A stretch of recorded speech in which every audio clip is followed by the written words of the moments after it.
Professional wrestling is back. Those are the words uttered by Mr. Corey Graves on what was a new era of WWE as Cody Rhodes finally finished the story. What's going on, guys? I'm Matt the Misfit. This is the Misfit Wrestling Podcast, and this is your WrestleMania 40 Night 2 review and results. Oh my God, how do I even talk about this show?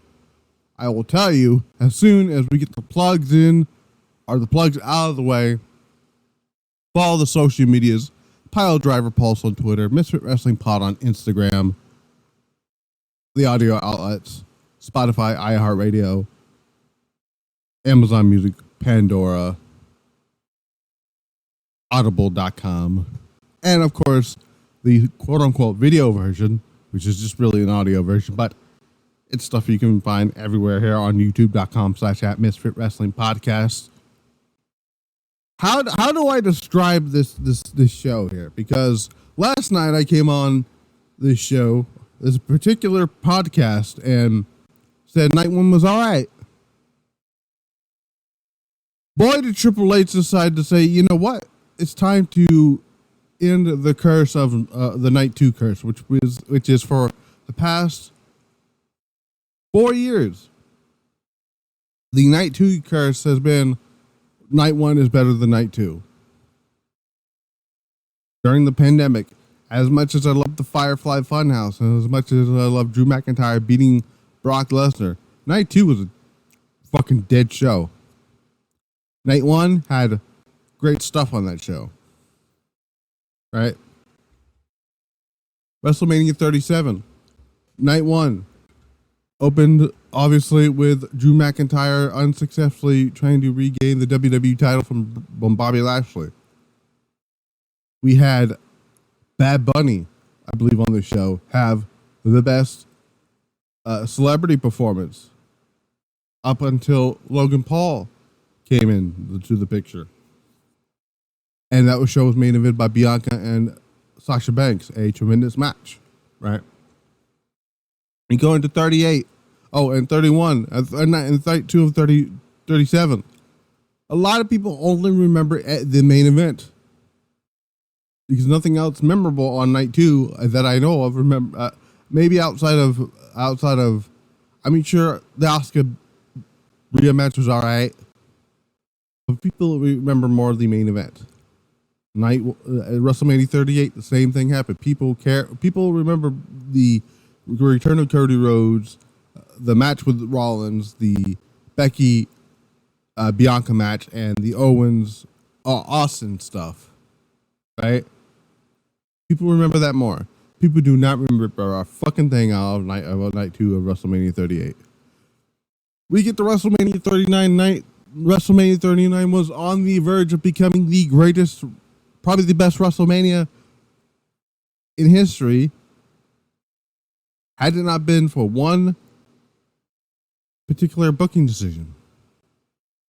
And that being Cody Rhodes losing last year to some bullshit decisions, which at this point, the more I think about it and what happened tonight, I'm still convinced, regardless of what people try to tell you, I'm convinced that Triple H did not book that fucking finish last year.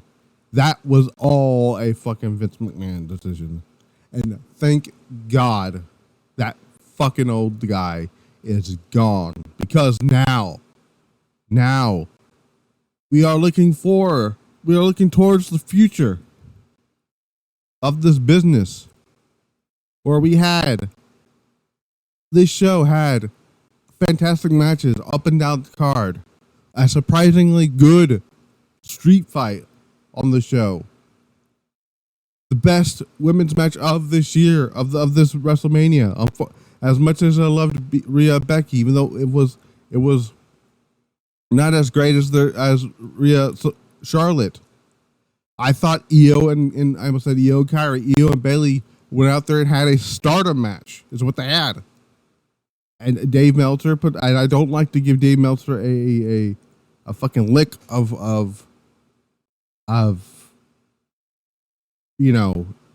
whatever, right? So he said Bayley won clean with the rose plant, felt like a Stardom main event with no interference at all. Excellent match, great crowd reactions. That's what I felt from it. And it's funny because it's a little bit, it's not news, but it is very fun to see the Joshi wrestlers that went to WrestleMania are the people who went to who were booked on. I don't know about Mina Shirakawa or Tam Nakano. I don't know anything about them. I don't know if they were booked on if they were on the show or not on the show. I don't know if they went to the show or not.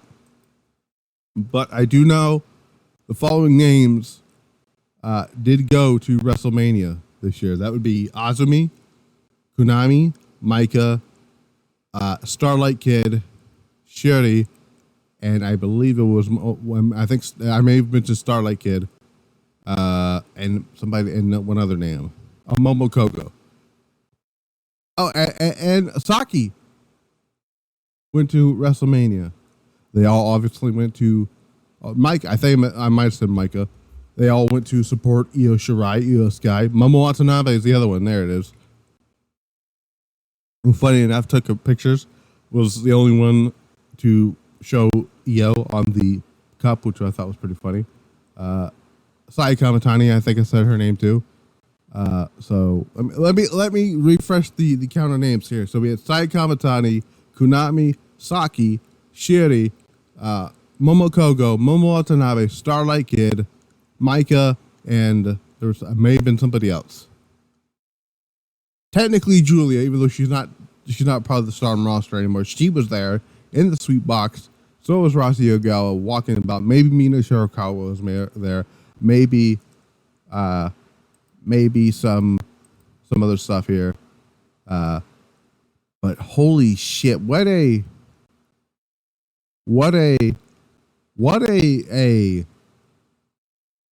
night to be a professional wrestling fan. If you are not, tribalism aside, because I don't give a shit about the tribalistic stuff here. I don't give a shit about that. I really don't. I could care less about what's going to go on Wednesday. I'm not even going to talk about that because that's just a petty bullshit. And I do not want to fucking get enraged tonight because WWE did the right thing, and I'm fucking excited about that. Matt Hardy is no longer with AEW. He is a free agent, so we'll talk about that in just a little bit. Maybe he'll come back to WWE. Let me send this to one of my friends real quick. Let me send this to him. And there is that. Man, CM Punk was great on the show with what he was doing.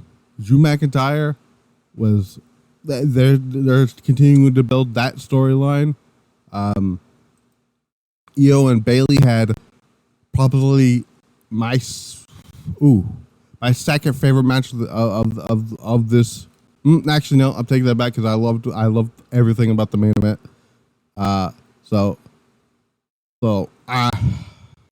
Third best match of the week of WrestleMania week. Of WrestleMania as itself. Man, it's over finally. It's over. It's time for the Roman Reigns fans to continue to cry and moan and bitch. It's over. Cody Rhodes is the new WWE Champion. We're going to talk about that. Oh my God, we're going to talk about that because opening the show was a very surprising opening segment. So they did the last night they did America the Beautiful. Not America the Beautiful. Last night they did the national anthem. This time they did God Bless America, which is I was not expecting them to do that. Switch it up. I like that. Next year we get to WrestleMania, you don't have to keep doing the same song. You can switch it up. I like that idea. But what came out of nowhere was The return of Stephanie McMahon. I was not expecting this at all. A lot of people weren't. They even changed their music. Excuse me while I get a sip of my water.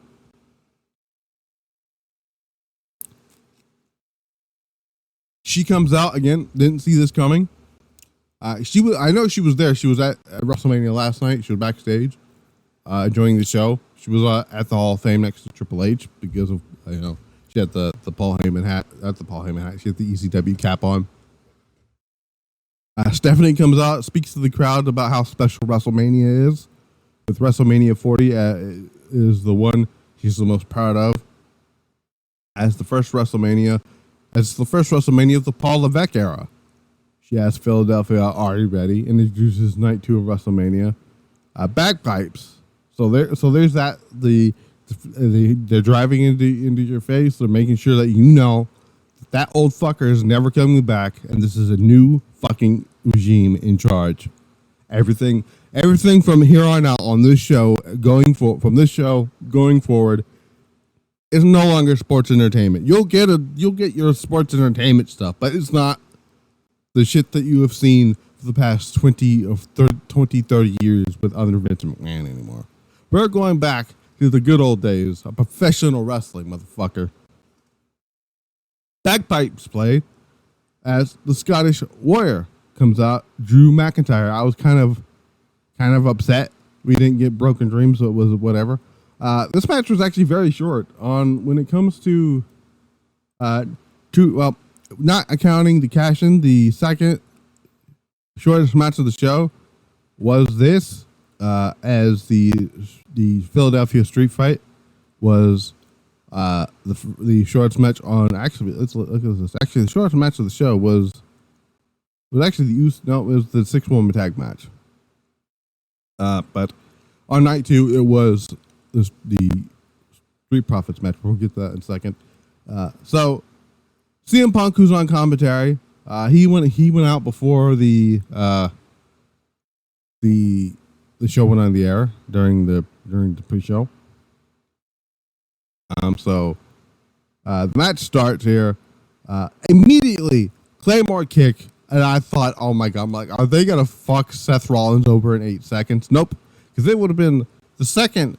Like this would have been this. I would have liked this a little bit more than what they did with Daniel Bryan, because at least here it would have made sense, because obviously Seth Rollins is coming off kayfabe wise, coming off a hell of a fucking beating from The Rock and Roman Reigns the night before, and this would have played into would have played into McIntyre, squashing Rollins right then and there, but that didn't happen. As Rollins kicked out, McIntyre was able to set up another Claymore kick. Rollins retreats from the ring. McIntyre gives chase and hits Rollins with a belly-to-belly suplex outside the ring. McIntyre steals a fan's phone, takes a selfie. That's not what happened, though, because apparently I'm assuming that was his wife at ringside. Because that motherfucker, put out a tweet during the match, while the match was going on, saying "bored at work, LOL," and tweeted it. This motherfucker tweeted during a wrestling match. That is some fucking boss level shit that I've never seen somebody tweet or text during a fucking professional wrestling match before. But that shit killed me, and it was fantastic. Oh, I loved it. That was fun. That was funny shit. But that was very, very funny. So McIntyre drives Rollins into the ring post. McIntyre then breaks the count, gets back out of the ring to battle Rollins some more. He starts beginning to taunt CM Punk. Punk's like, keep your focus on Rollins. Don't worry about me. I'm not out here, to distract you or whatever. Like he's all through the match. Punk is like, you need to keep your eye on the ball. Do not pay any attention to me. I'm just here to call a match. Even though I don't like either one of you guys, I'm here to be professional about it. So basically what he said here. But this gives Rollins time to to come back and hit a pedigree on the outside. Rollins rolls McIntyre back into the ring, gets the curb stomp for a near fall. McIntyre counters with a pedigree, dropping Rollins on his back. McIntyre comes back with a series of strikes and battering and staggering Rollins a little bit. They start trading blows. McIntyre dazes both men, which with the Glasgow kiss. McIntyre then follows up with a neck breaker, signals for the Claymore kick. Rollins was able to reverse into a powerbomb and into then followed up by a pedigree. Rollins hit McIntyre with the curb stomp. Rollins struggles to make the cover. Only gets a near fall on McIntyre. Rollins' leg begins to become a liability because obviously the story. Well, it's not really a story. In reality, he had a partially torn meniscus, and they went ahead and played a part of that into the match. Rollins climbs the top rope. McIntyre dodges with a super stomp because apparently Rollins thinks this is 2K24. Rollins dodges a claymore kick, hits a future shock DDT with a near fall. McIntyre gets distracted again by looking at CM Punk and signals for the go to sleep. Rollins counters the go to sleep with a small package near fall that didn't do anything of note there. McIntyre then suddenly hits a claymore kick near fall. McIntyre is just getting frustrated at this point. And it's not helping when he keeps going at it with CM Punk and commentary, so that didn't help at all. McIntyre gets outside the ring, clears the announce table again. Punk is like, "Get your ass back in the ring. You're not going to win the championship this way," which is not wrong. There's rules involved in this. And oddly enough, when they use the announce table, they don't really disqualify anybody. Almost like it's not an actual weapon or something. I don't know. Anyway, again, like I said, Punk tells him you can't get it done out here. You got to do it in the ring. Or basically, he says you can't do it in the ring. You can't finish him, basically. So at this point, Rollins hits McIntyre with a super kick. Rollins realizes McIntyre is set up for the stomp on the announce table. He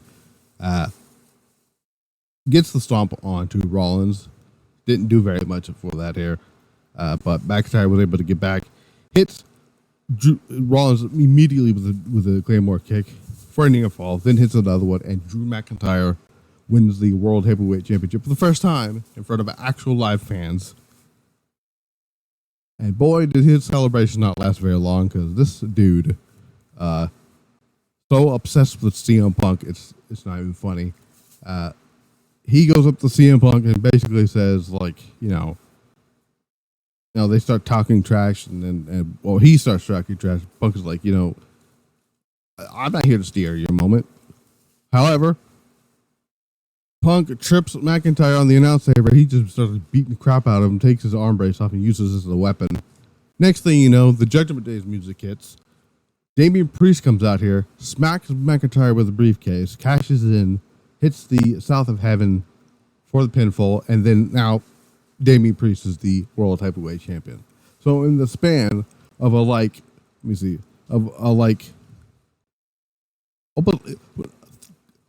basically 10 minutes and 39 seconds, because it was only 9 seconds for that last match. A lot of shit happened in the span of 10 minutes and 39 seconds. A lot of stuff happened here. Drew McIntyre not only got to finish his story, which was winning the championship in front of fans. Damian Priest remembered he had the briefcase and cashed in on on whoever the world champion was, because damn well that man was not going to cash in Roman Reigns. We'll get to Roman Reigns because I cannot wait to talk about that.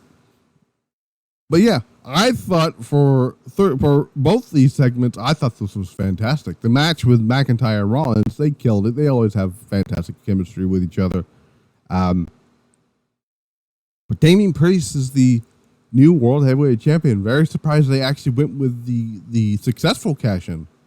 Because I was really at the point with McIntyre's Money in the Bank run, And I'm like, he's never going to cash in the title. If he cashes in, he may lose it. Well, that's not what happened here. Even though there's multiple times he should have cashed in. Like the two chances there's 4 chances he had to cash in. One of them was at SummerSlam. Actually, he could have done it at Money in the Bank, but they didn't. They probably should have done it at SummerSlam, but they didn't. And then during one of the 2 Nakamura main events, maybe not the Payback main event, but obviously during the Fastlane Falls Count Anywhere match, that was probably the perfect opportunity to cash in on Rollins. It was very weird. I've never seen a heel cash in on a heel before. Maybe that's been done before. Let me look, because I'm not entirely sure if a heel's ever cashed in on a heel before. I know Rob Van Dam cashed in on Cena, who was technically a babyface. Edge cashed in on The Undertaker, who was a heel. Punk cashed in on Edge. When Punk cashed in twice, he was technically still a babyface. I'm trying to look. If a heel. I don't think a heel.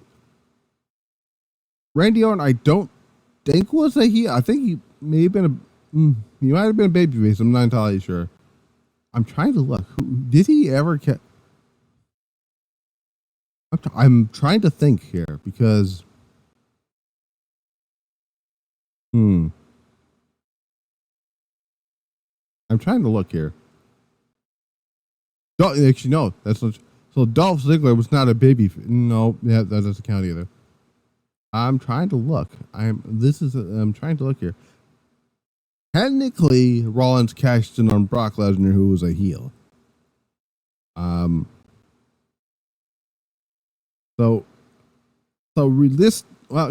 Corbin cashed in on Jinder Mahal. So realistically, Baron Corbin was the last person to do that. Yeah, that makes sense. But yeah, Damian Priest, the new new World Heavyweight Champion. We'll see where it goes here. Now Judgment Day has more gold. They lost gold last night in the Money in the Bank, not the Money in the Bank, the ladder match, 6-pack ladder match. Now they've split those tag titles, but still, it was a great night for the Judgment Day. Rhea Ripley retained last night against Becky Lynch, and Damian Priest is now the new World Heavyweight Champion. He's also the first Puerto Rican.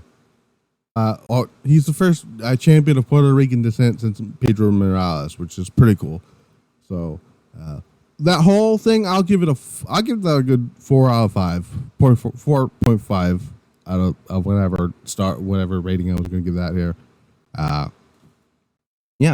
thought this was a lot of fun. Next up, we had a street fight, Philadelphia street fight with Snoop Dogg on commentary. Snoop Dogg is a trip. I'm not going to go any further with that. It was the quote-unquote Pride. I don't know if they're actually going to use that name going forward, but Bobby Lashley and the Street Profits, they took on the Final Testament in a 6-man tag team street fight. Nice surprise to see Bubba Ray Dudley, WWE Hall of Famer, and notable WWE shill. According to, well, he is that. He has some weird ass, dumb ass takes on social media, on his show. But that's just me.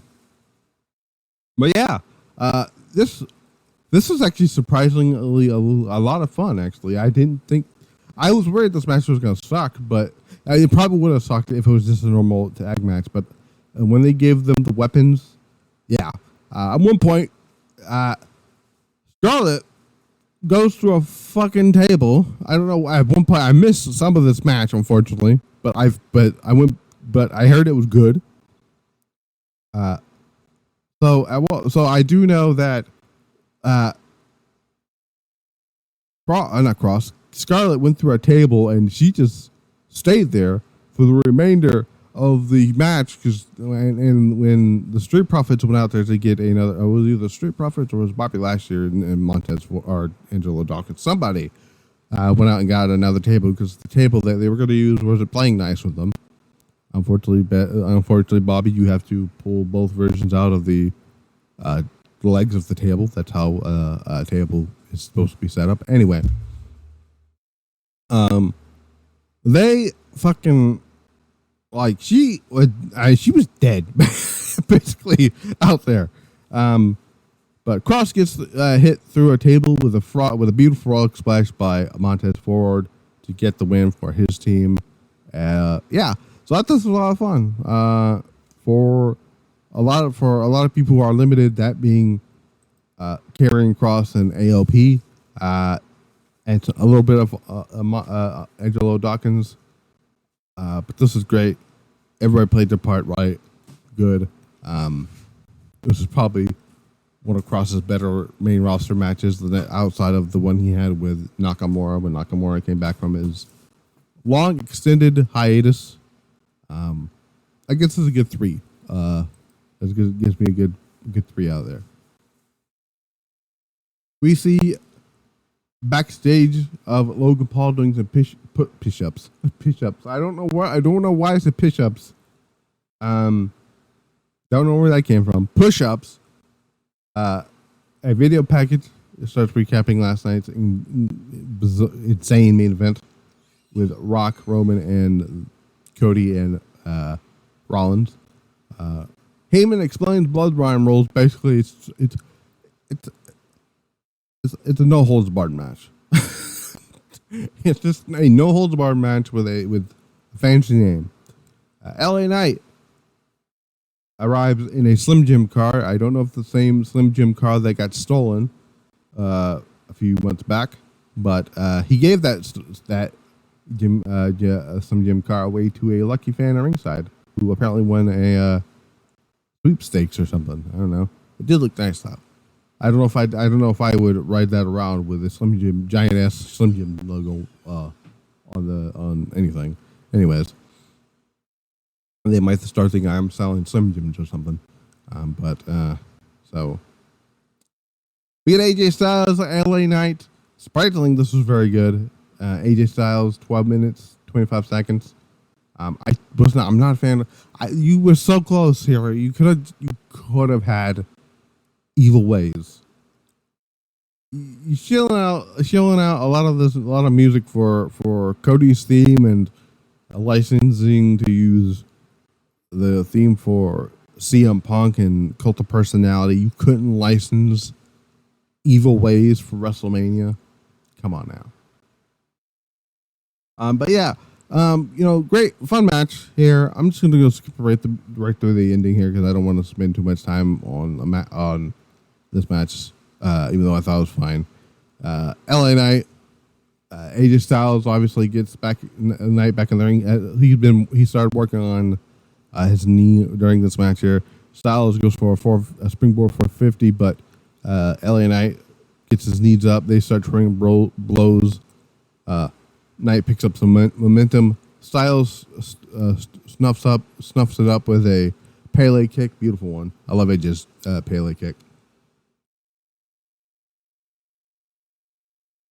LA Knight dodges a phenomenal forearm attempt. AJ counters the BFT with a roll-up for a near fall. LA Knight counters a Styles clash. Knight then counters again a phenomenal forearm, hits the BFT for the win, and LA Knight gets the win here. Another three-star match here. Not my favorite, not the best AJ Styles match, but what can you do, So there's that.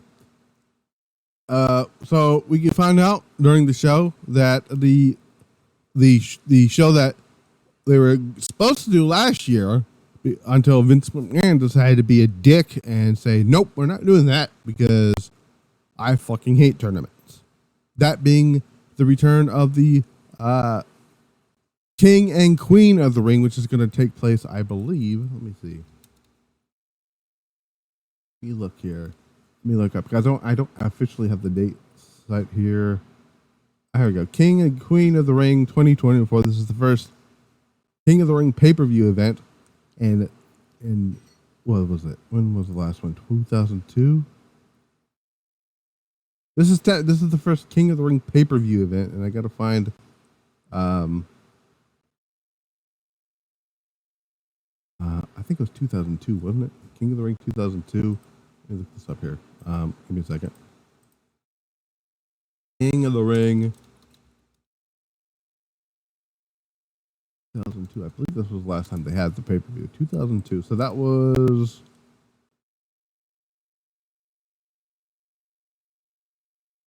22 years ago. This was the last King of the Ring pay-per-view event took place on June 23rd, 2022, 2002, excuse me, in Columbus, Ohio, Nationwide Arena.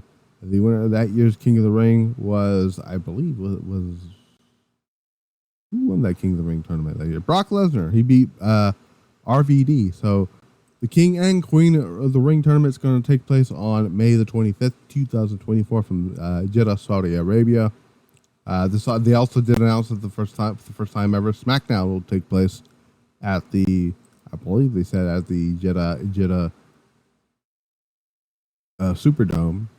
I could be wrong though, but yeah, I think they said this could be live as well. I don't know what that means for SmackDown, but this is the 12th. Actually, no, this is not the 12th. So let me see if I can look up the King of the Ring tournament. So how many tournaments has there been for the winner? So this will be the 23rd King of the Ring tournament, and this will be the second Queen of the Ring tournament. Obviously, the last two winners was Selena Vega and Xavier Woods. I'm petitioning right now. Let me look at the current roster of WWE talent. I already know who I want to win the 2022 King of the Ring, or 24 King of the Ring, that being the former Intercontinental Champion Gunther. But for the women, I know a lot of people are gonna go for Liv Morgan, but my thing is the winner of the King of the Ring has to get a championship match. We got to go back to the old school. If we're gonna bring back the King of the Ring, we got to have it where the winner of that show, I don't know when, maybe at Clash of the Castle, you know what? Give Drew McIntyre the King of the Ring tournament, right? Now he can earn his rematch in Scotland. That way he doesn't look like he's gonna have to, do that. And you know what? I would actually give it to some. You know what? I give the King of the Ring tournament to. Actually, you know what? This is where I would actually start pushing Shayna Baszler, because Shayna Baszler, in my opinion, should have won it last year, and for whatever reason, Vince McMahon did not want to put Shayna Baszler in the tournament in 2022, or he did, and when did they do the fucking King of the Ring last year? That year, when the fuck did they do that?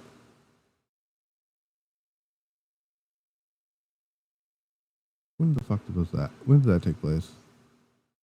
That was before. That was when Vince was in charge. So yeah, give Queen of the Ring to fucking Shayna Baszler.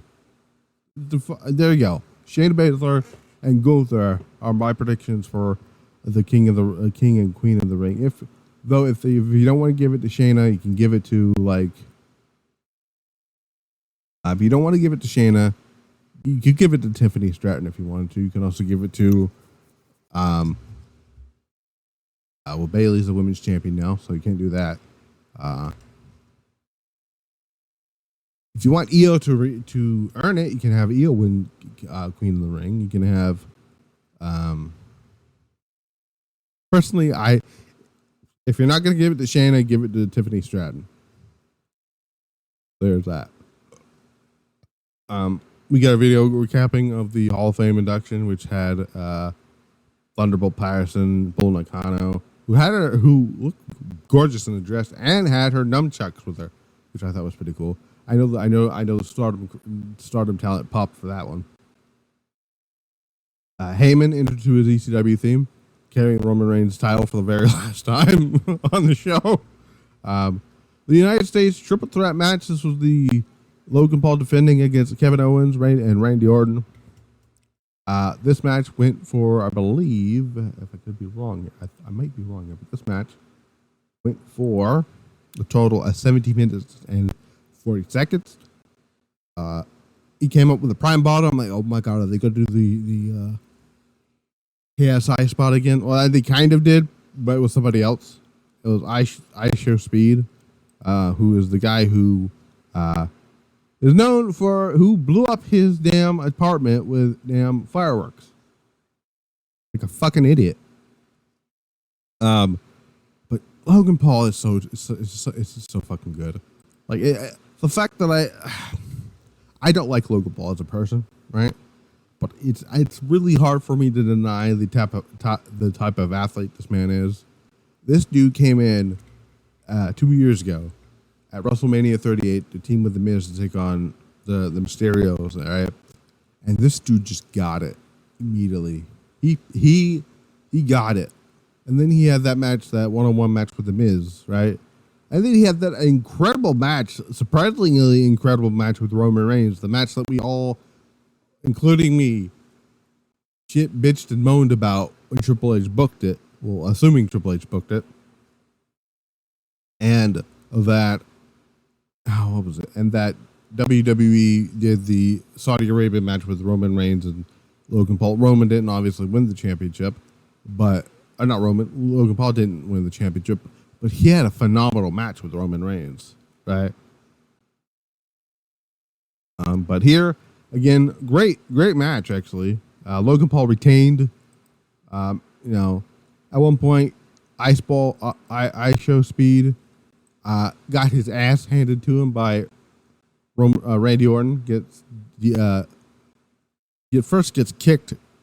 His prime bottle cap came off, and then Randy took the prime bottle off and put him on the announce table and did RKO on him.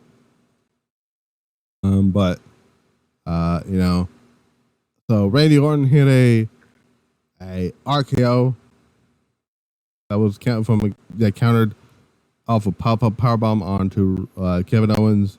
Logan Paul throws Orton outside the ring and hits Kevin Owens with a frog splash. Gets the 1, 2, 3, and Logan Paul is still your United States champion. Originally, I'm like, well, I didn't think they were gonna have two babyface championship wins back to back, but they proved me wrong here, and we'll talk about it in a second here. But if Logan Paul is to hold the United States Championship, he cannot lose the title until SummerSlam, which is in Ohio, man. And the reason for that is because Logan Paul is from Westlake, Ohio. So he's from Westlake, Ohio, but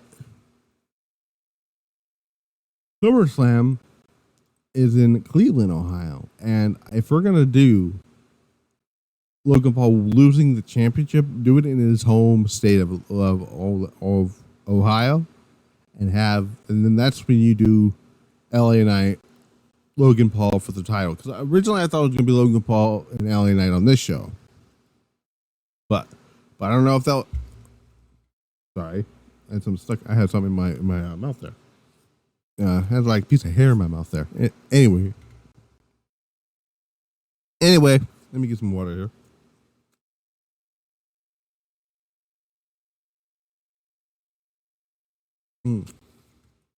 Woo! It was our day. Anyways, if they're gonna do that, do Logan Paul, LA Knight on that show, and you can pull the trigger there. Because I think SummerSlam is going to have two Ohio title switches there, and you're going to have LA Knight win the championship, the United States Championship from Logan Paul on that show, and then have DIY DIY win the Raw tag team, depending on what brand they are on when we come to because the draft is coming up. But I do think, regardless of what show DIY is on, they are going to win the tag team titles at SummerSlam. So there's that. My second favorite match on the show here. This is a match of the year candidate.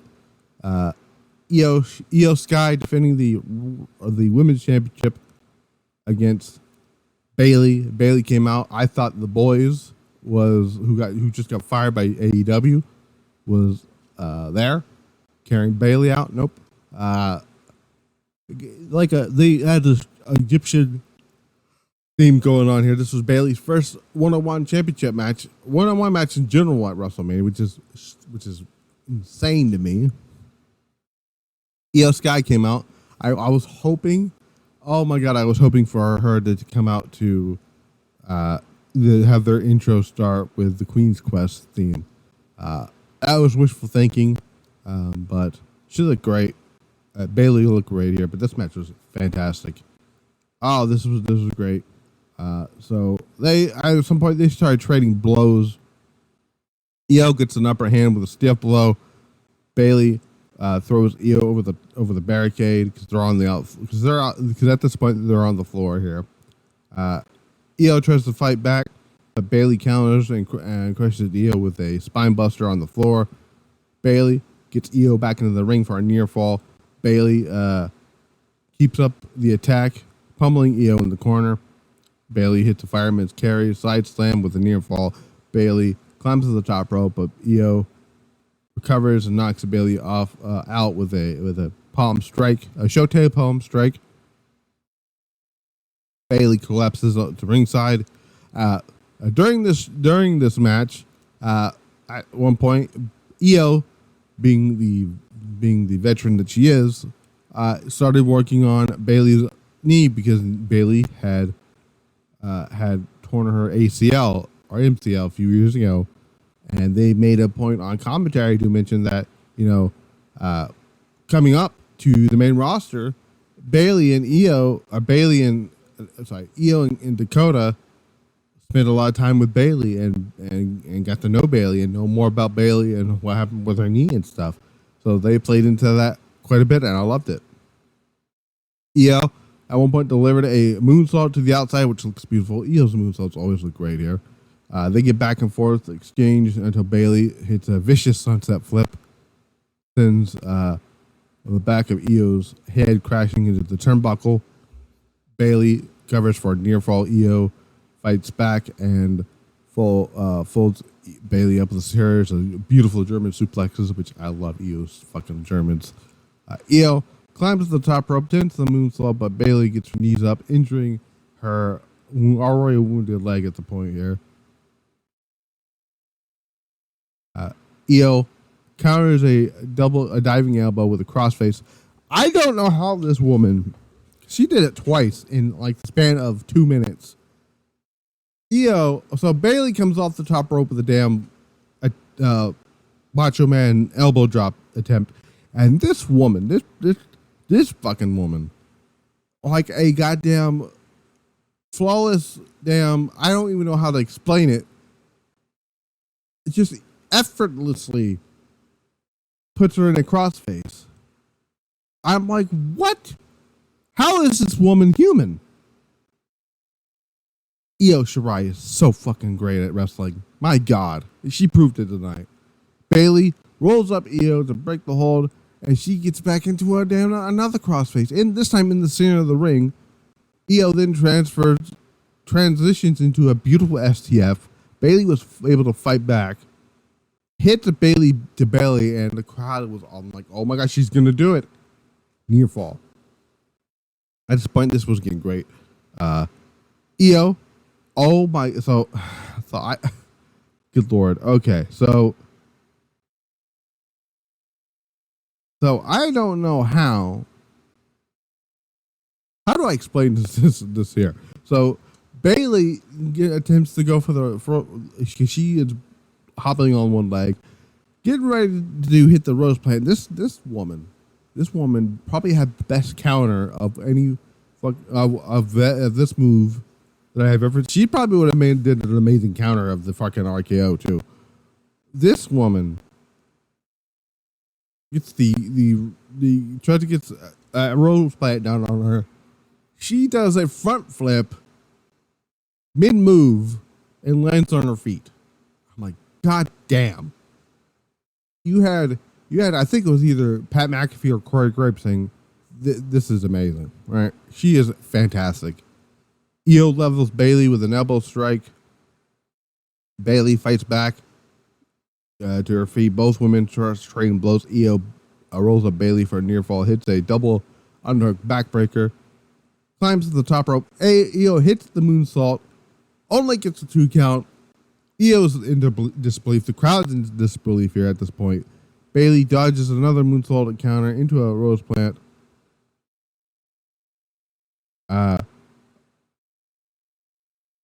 All right, so this is where Io counters the rose plant, which looks fantastic. Bayley hits a huge lariat, and then Bayley hits a back suplex. Bayley climbs to the top rope here, and because Io before that was trying to do a triple, like almost like a super crazy-esque triple moonsault, where it was the not first he did a standing moonsault. It was a standing moonsault, then a second top rope moonsault, then try to set temporary a big top rope, but it didn't work out here. And then Bayley finally hits the elbow drop, hits the rose plant for the pinfall, and Bayley is your new WWE Women's Champion after a phenomenal Women's Championship match. This was my favorite women's match of the two of both nights. You guys know my feelings on the women, the 6-woman tag match from night one. I liked Rhea and Becky, but this match was fucking amazing. This was one of the better wrestling matches on the show. All right, next to the opening match with Drew and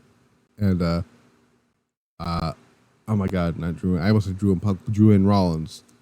This gets a solid 4.5 out of me here for that. So main event. So Snoop Dogg announces the attendance, whatever. That's fine. Main event here. The undisputed Universal Heavyweight Championship match between Roman Reigns and Cody Rhodes. Oh my God. Where do I begin here? Where do I begin talking about this? Oh God. Okay. So, by the way, Dustin Rhodes was there. He was up in the VIP section here with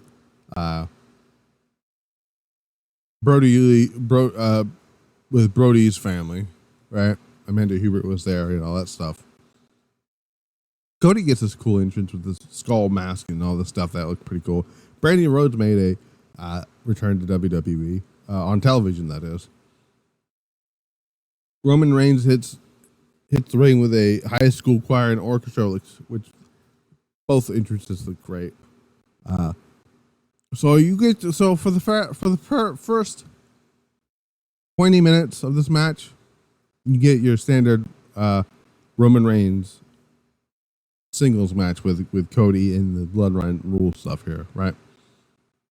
We're gonna go skip all this stuff. As great as the wrestling match was, let's get to the nitty gritty of this here. So Cody, so we're gonna get to, if I can find where. Okay, so here we go. So we're getting ready to go home here, and Cody Rhodes hits a crossroads. Okay, first of all, Roman hits a crossroads, and I did not see Roman hitting a crossroads coming, but he did. Gets the near fall. Cody was eventually able to hit the spear, gets the near fall on that. Cody hits one crossroads. He goes for a second. Jimmy Uso appears out of nowhere, super kicks Cody, right? So I had a premonition that these three things are going to happen. Two of those things did eventually happen, right? And we'll get to that when we get to that here. Then this is one of them here. As Jimmy is setting up Cody and Reigns hit a Superman punch. James Uso's music hit. That was one thing. Jay and Jimmy start brawling up the ramp here. Jay spears Jimmy off the stage through some tables I had no idea were out there. I thought that he was going to spear him, and I thought he just hit the floor completely. I had no idea there was tables out there. So again, that's some good Lee fitting camera angles and stuff. By the way, I did notice the drone that Lee Fitting and WWE has been using lately. It kept going around the canopy area, and which was very interesting to me to see a drone being used in professional wrestling. But that's pretty cool. So in the ring, Roman is distracted here. Cody rolls up Roman for a near fall. Roman hits the spear for a near fall. Locks in a guillotine choke here. All this stuff happens here. Cody hits, tries to go for third crossroads here after two of them. And they play back sort of the ending of last year's main event, Cody Roman match. The Samoan spike out of nowhere. Only this time Cody gets solo drags Rollins or Roman onto Cody and gets a 2 count. Solo is in disbelief. He starts beating up Cody. Roman struggles to his feet. Roman hits a spear on Cody as Solo hits a Samoan spike. Reigns covers. Cody kicks out 2.999. The other prediction I had, John Cena's music hits. He starts going after Solo Sikoa, hits an attitude adjustment through the announce table for Solo Sikoa, taking him out for the remainder of the match. The Rock's music hits. He comes out there. This is the first time that The Rock and John Cena, I believe, has shared a ring together since WrestleMania 29. He hits. Cena does the "You Can't See Me," and then immediately gets hit with the rock bottom. The Shield's music plays, which these next few things was not on my predictions list here. The Shield's music hits. Who I didn't know was Seth Rollins at the time. Tries to jump The Rock from behind. He gets hit by a Superman punch, and he's just dead for the remainder of the match here. And I said, if I can find the tweet, or what I said, or something here. Let me see if I can find it here. So, let me see. Okay, so I said, I'm going to be 100% honest. I didn't think that was Rollins at first because Roman took him out so fast. I thought it was like a decoy or something. But no, it was Rollins. Rollins at first looked like a geek, and then we find out, the difference maker there. But Roman's out of it. The Rock getting ready to whip Cody Rhodes, and then the Undertaker's gong goes off. Didn't see that one coming. The lights come on. Undertaker is in the ring behind The Rock. Undertaker chokeslams The Rock. The lights go out. The lights come back up. Undertaker and The Rock are gone. Which I thought, at first I was like, okay, I wanted Austin, but that's fine. And then I thought about it. I'm like, these two have never had. Think about this for a second. The Undertaker, who's been around for 30 plus years. The Rock, who's been around for, what was it? 1996, 2024, 28 years, almost a 2-year difference here. Not one time under the same banner in WWE did The Rock and The Undertaker have a match at WrestleMania. And that surprises the hell out of me. You'd think that all the matches those two had in the Attitude Era, and maybe that one match that they had in the Ruthless Aggression Era, neither one of those two had a match against each other at WrestleMania. It's just wild to me. So, having them have their first WrestleMania moment together, which I thought was, if I'm being honest, is a pretty cool thing. So, Reigns gets to his feet. He grabs a chair. He's getting ready to hit Cody with it, but then this dude sees Rollins getting up, and starts wailing on him with the chair because he cannot get over the fact he's still upset about what happened to the Shield, and that moment of taking the eye off the ball not only cost Roman Reigns the match, because Cody hits one crossroads, a second one, and a third one, and Cody Rhodes pins Roman Reigns in a singles match. This is the first, began to become the new, not Universal Champion. They've retired the Universal Championship phrase. He's the new WWE Champion. This was fantastic. This whole thing was fantastic. This was the shenanigans I was looking for, and I got the shenanigans I was looking for. This is one of the most overbooked WrestleMania main events in the company's history of WrestleMania main events, and I loved every fucking second of it. That split second of forgetting about Cody Rhodes and being being too distracted and caring too much about what Seth Rollins did to you 10 years ago cost him his first loss in over 5 years and the Universal Championship. This man has not been pinned in a singles match since December of 2019 at TLC 2019 against Baron Corbin. Until Cody Rhodes did it. Now Cody Rhodes wins the championship, and emotional Cody Rhodes, obviously, after the match, is handed the title. Just as my father said, when I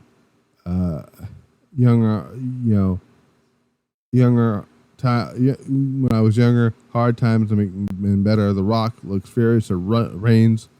We'll get back. That will be a very interesting set of things that come out of that. Rhodes is overcome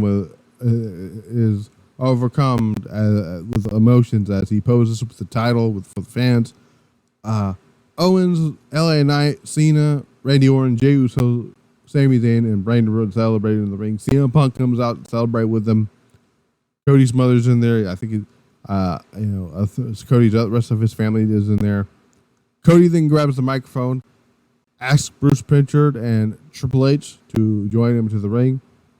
Pritchard and Hunter go both in the ring. They both hug Cody. Triple H, who is listed here as Paul Levesque, shakes the hand of Cody Rhodes and hugs him. The two share a moment. Hunter raises the hands of Cody Rhodes. More celebration follows. Cody gets out of the ring, hugs Michael Cole, shakes the hands of Corey Graves and Pat McAfee. Cody shakes the hand of Seth Rollins, thanking for his help. So that's a whole story that came full circle, which was fantastic. Nick Khan, who's outside of ringside, gets his hand shaken by Cody Rhodes, and the show goes off the air. And Michael Cole says, "I love professional wrestling," or "I love pro wrestling." Corey Graves says, "Pro wrestling is back." And I think Pat McAfee said, "Pro wrestling is beautiful." Those two may have been switched, but that's what happened. And WrestleMania Night 2 goes off without a hitch. And this was fantastic. Triple H finally killed not the aura, but the curse of WrestleMania Night 2 sucks. By the way, the crowd was a lot better than last night as well, because they mentioned they didn't even bring up the weather that much on this show, because the weather was warmer, it was nicer. Nobody was freezing their ass off. Even Triple H joked about that on the press conference, about the crowd froze their ass off. Basically, somebody said to him, the crowd is a little bit livelier tonight. Well, he's they're not freezing their ass off. That's why. So yeah.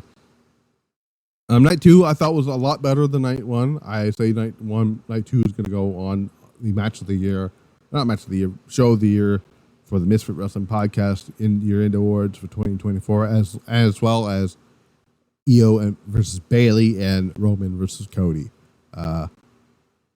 And I'm very happy that I'm not coming on this show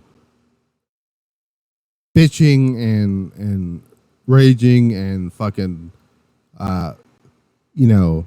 ranting about a finish. I was worried that they were not going to pull the trigger. Thank God they did. But yeah, that's what I thought about WrestleMania overall. I give WrestleMania both nights a solid. I give it a solid 8 as a full show. But since I'm going to rate night 2 now, since I did not rate night 1, but I'm going to also rate night 2 separately, because that way I don't. Night 2 gets a 9, but the whole show gets an 8. So yeah, the Roman Reigns Cody Rhodes match gets a solid 5 out of 5 for me, just based off the shenanigans and shit that they did, which I loved everything about it. But yeah, I'm very excited for Monday Night Raw tomorrow night. I have not been this excited for a Raw after WrestleMania in many fucking years. The Triple H era is upon us. This is now the fuck you Vince McMahon era. This is basically WWE's big giant finger of a fuck you to Vince McMahon. I'm very, very excited to see where it goes here, because oh my God, I put out a tweet saying, in the style of the late WWE Hall of Famer Bobby the Brain Heenan, remember when he said Hulkamania is dead and his death, long live the Undertaker. Well, in this case, the whole thing with sports entertainment, I tweeted out, and I quote, I said this. I said, if I can find the tweet here, I know it's in here. Where is that? I know I fucking put it in here. Give me a second. Where the fuck is the tweet? I know I said it. Oh, here it says, sports entertainment is dead and its death, long live professional wrestling. In the voice of the Bobby the Brain Heenan. So yeah, I'm not even going to read the Matt Hardy thing because I don't want to talk about it. I'm just too happy now to go anything about here. But yeah, I'll be back here for Monday Night Raw, the first Monday Night Raw, the first true Raw after WrestleMania for Triple H. We'll see where he goes with us here on this journey here. Cody Rhodes is your new WWE Champion. Damian Priest is your new World Heavyweight Champion. Maybe CM Punk is cleared. We don't fucking know. Julia is in WWE. That's going to be very exciting. New tag team champions. New women's champion on SmackDown with Bayley.